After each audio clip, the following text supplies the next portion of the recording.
what is the aim of early pregnancy scanning? The aim is to determine the gestational sac. Where is the gestational sac? The aim is whether this is viable or not, and how many fetuses are there, whether this is one or multiple. And we have to see for the gestational age. Because the gestational age, whatever calculated as per CRL or this mean gestational sac, maintains its superiority throughout the pregnancy. It is more superior than the LMP. I mean, ADD calculated as per LMP is not more relevant, but this gestational age calculated as per the CRL and the gestational sac is more superior than the EDD calculated as per the LMP. Then we have to, I am repeating thrice, we have to scan the adnexa in each and every patient of early pregnancy. Now see, fetal number. In multiple pregnancies, we are having confusion sometimes. When we are dealing with a second or a third trimester patient, we are having sometimes confusion regarding this chorionicity and amnioticity. But if we will see how many number here, I mean, how many gestational sacs and how many fetal poles are there, that will decide the chorionicity and amnioticity in not more than 5 seconds.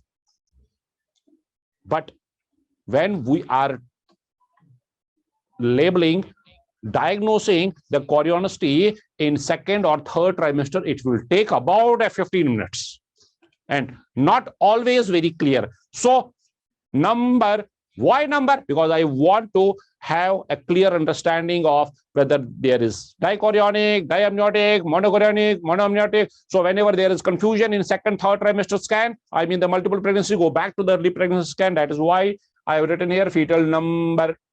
So this is the backbone. This simple looking slide is the backbone of early pregnancy scan. If you will not understand this, or if you are not able to interpret it, please don't touch the probe. I am repeating, please don't touch the probe. If you are having a clear understanding of this thing, then you can do wonders with the early pregnancy scan. Now, what is this? This is the uterine cavity. This is uterine cavity. This all is uterine cavity. Oh, sorry. This all is uterine cavity, and over here,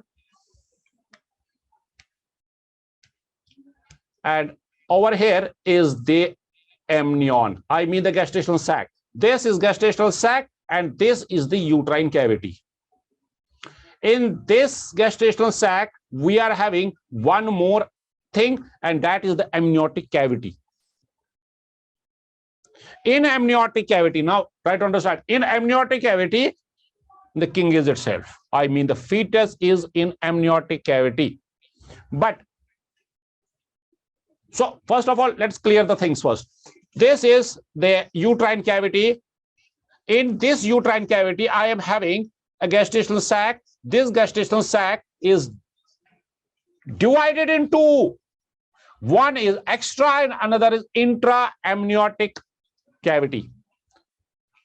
The yolk sac is in extra-amniotic cavity, whereas the fetal pole is inside the amniotic cavity. Both are connected by the vitelline duct, but both are not in the same cavity.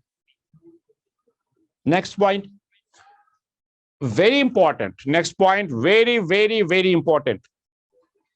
If for the sake of argument, try to understand, whatever you are doing, having your tea, having your coffee, doing anything, leave that. For 2 minutes, leave that.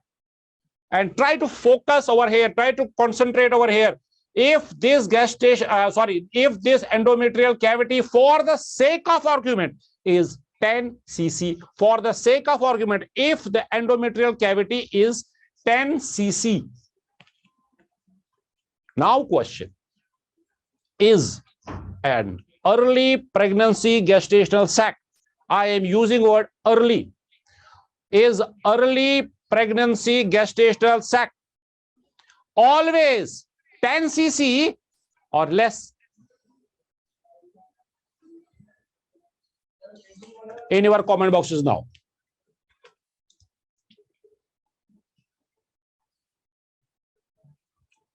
Shreya, keep an eye on the comment sections.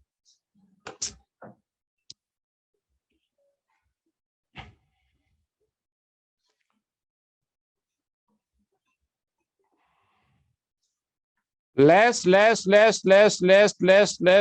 I got about more than 100 candidates are with less. Commenting from different platforms, YouTube, Facebook, Zoom. Everybody is saying less. Very good. Now, come back. If it is 10 cc, it will never be 10 cc. I mean, very early pregnancy gestational sac will never be 10 cc. It will be less. It will be maybe 5, maybe 4. Now, the point. What is coming out is that there will be unobliterated uterine cavity. So this will be unobliterated uterine cavity. So this is the point. So in very early pregnancy, we will be having an unobliterated uterine cavity. How that is looking on ultrasound, that is my job. I will show you. First, clear the funda. Now the point is, if there is an ectopic pregnancy, in ectopic pregnancy about 30, if not 40%, we are having a pseudogestational sac. Will pseudogestational sac have a unobliterated uterine cavity? Never ever, because that is a fluid that will spread up in whole of the endometrial cavity. So come back to this normal pregnancy, we will be having an unobliterated uterine cavity. So the unobliterated uterine cavity is telling me that the sac is not an ectopic sac. I mean the pseudogestational sac. Now, question. I am having a bundle of questions for you because questions will make you understand. Questions will make you understand. Now, as pregnancy is advancing, this gestational sac will increase. So if we have decided to take, for the sake of argument, this endometrial cavity as 10, now when the gestational sac is growing, will it take whole of the endometrial cavity? Will there be any unobliterated uterine cavity when it is increasing? No. And there will be a confusion at about 8, maybe 7 weeks, with a small left behind unobliterated uterine cavity that will look like a hemorrhage. We will discuss each and everything, but first try to understand that there is this unobliterated uterine cavity also. So take a snipper shot, take a photo and paste this not on your wall, but in your mind whenever you are doing ultrasound, early pregnancy ultrasound, I mean. Now, on ultrasound, I will be seeing a small gestational sac with decidual reactions. Now, whatever we have discussed is the unobliterated uterine cavity. Here is the unobliterated uterine cavity. Now this is the gestational sac. This whole is the endometrial cavity, and this is the unobliterated uterine cavity. Now, there is another thing which is called as double decidual site. Now, what is a double decidual site? Before double decidual site, this is again the unobliterated uterine cavity, which is looking like this on ultrasound, and this is the gestational sac. And this gestational sac will increase, and it will take the whole of the uterine cavity. But the point is, in very early pregnancy, I will be having this unobliterated uterine cavity. So, as pregnancy will advance as the gestational sac will increase in the size. I will be having less of unobliterated uterine cavity. Then I will be having this much of unobliterated uterine cavity only. Now tell me honestly. Tell me honestly.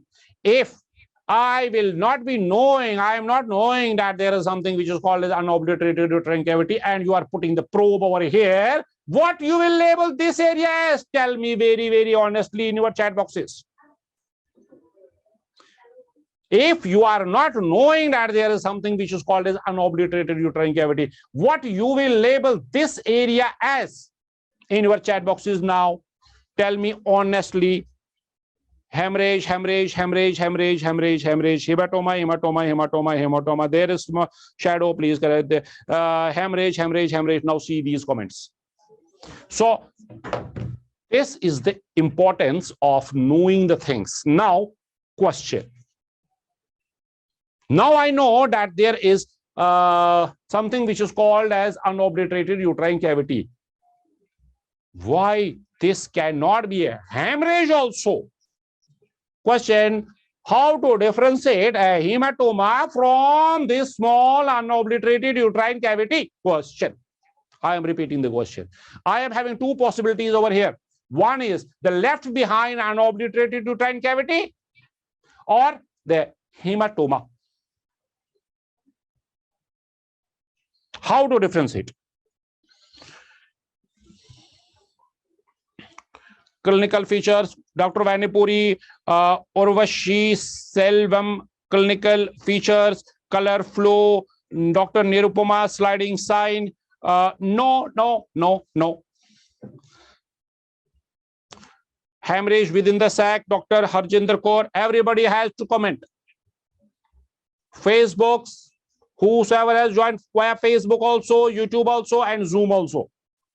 Rescan after 1 to 2 days. If it decreases in size, then it can be unobliterated uterine cavity. This is the comment from Dr. Meridula. Very, very good. Others are going with color Doppler and whatever they are posting. Now see yourself, beta SEG and all these things. No. Rescan the patient after 2 days and recall the backbone. What is a backbone? Is that slide. Now see, if I will go back to that slide here. If this is a this is the gestational sac. If this will grow, whenever it will grow, it will take more of the cavity. It means that the left behind unobliterated uterine cavity will decrease. If that is a true unobliterated uterine cavity, and clinically also, if patient is not bleeding, now you have to put all the things in that basket. One picture is not telling you anything, and not any picture will tell you anything unless and until you are having a small, strong fundamental clear. I mean the theory. If you are having clear, then only you can do wonders with ultrasound. Otherwise, you will turn into photographers only. So the point is, if patient is bleeding, then I will think on lines of hematoma. And if patient is not bleeding, I will put question to myself. Can it be an unobliterated uterine cavity? And then I will rescan.